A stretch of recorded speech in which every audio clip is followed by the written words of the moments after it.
Hey everyone. Welcome to Ivy and Juke Creations.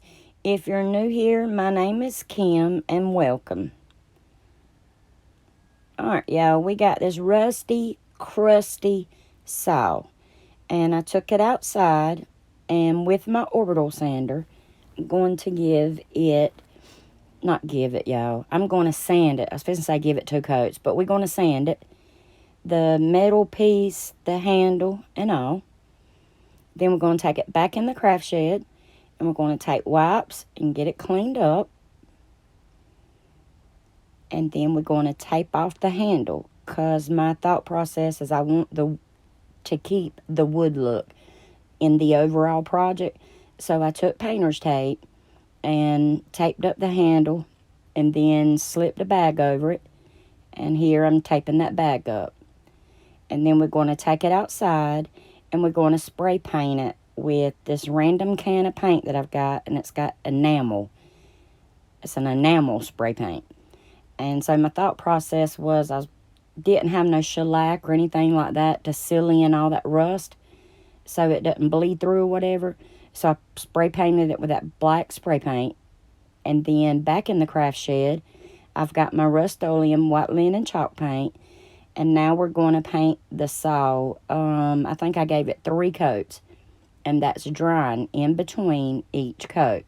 Front and back.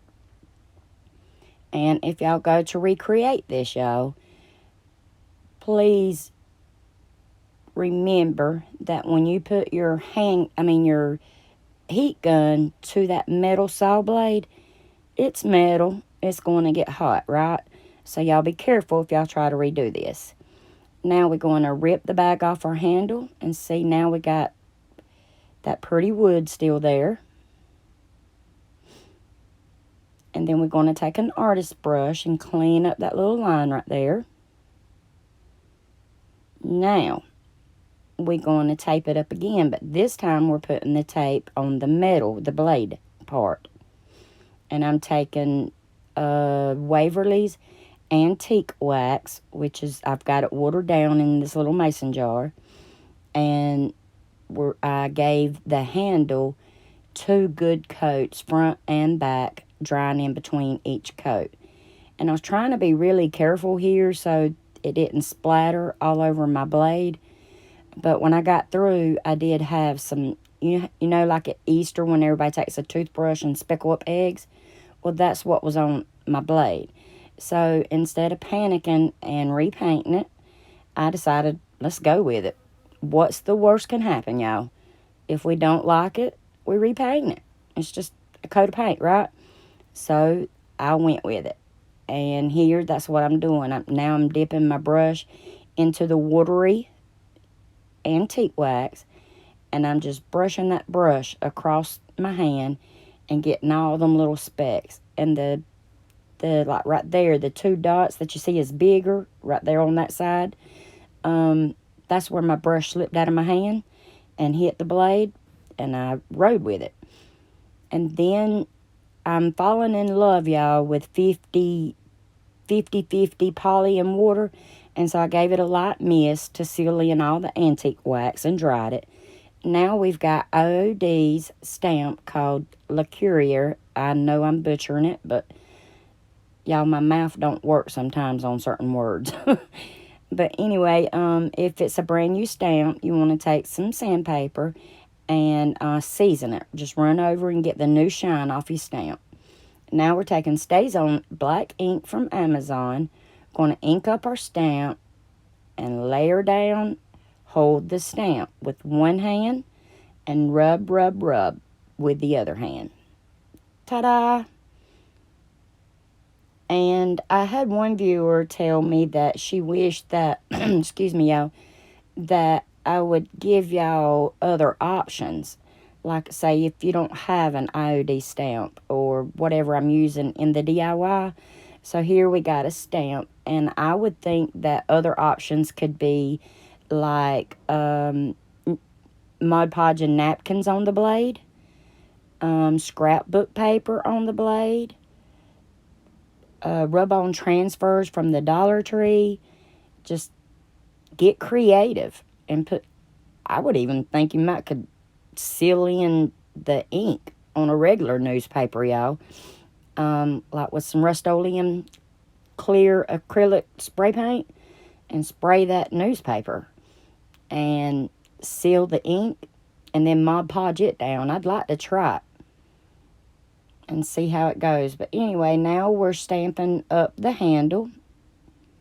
We got to add some wording and stuff like that to this handle. Excuse me, y'all. I'm sorry. Y'all see the 2 white band-aids right there on my hand? Guess what? We had a cottonmouth snake come up in the yard.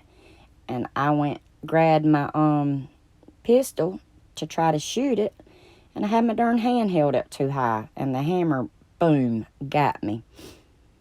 But the snake is dead thanks to my mother-in-law. I panicked. I can't stand a snake, y'all.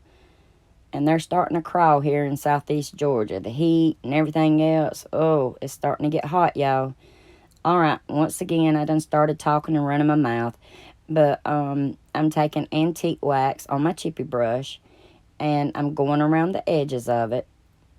And I dip my brush into the antique wax. Then I dab a little off on a paper towel. And then I'm taking the brush and going around the handle. And then, like right there, half of the bristles is going on the back and half was going on the front. Now we got to dingy the front up just a little bit. And then we got to do a little bit something to the back, right? It can't be all clean and white.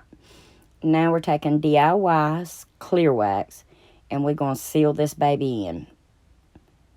And I've been doing the wax, y'all, with like a wax brush. And it seems like I was just using a lot. And so I seen Kendra using, I think, cut up old t-shirts. And I didn't have one at the time, but I tried the paper towel.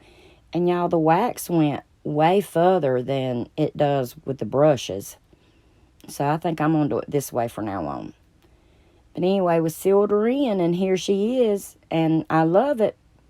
Y'all let me know down in the comments if you like it, you love it, or if it's not for you.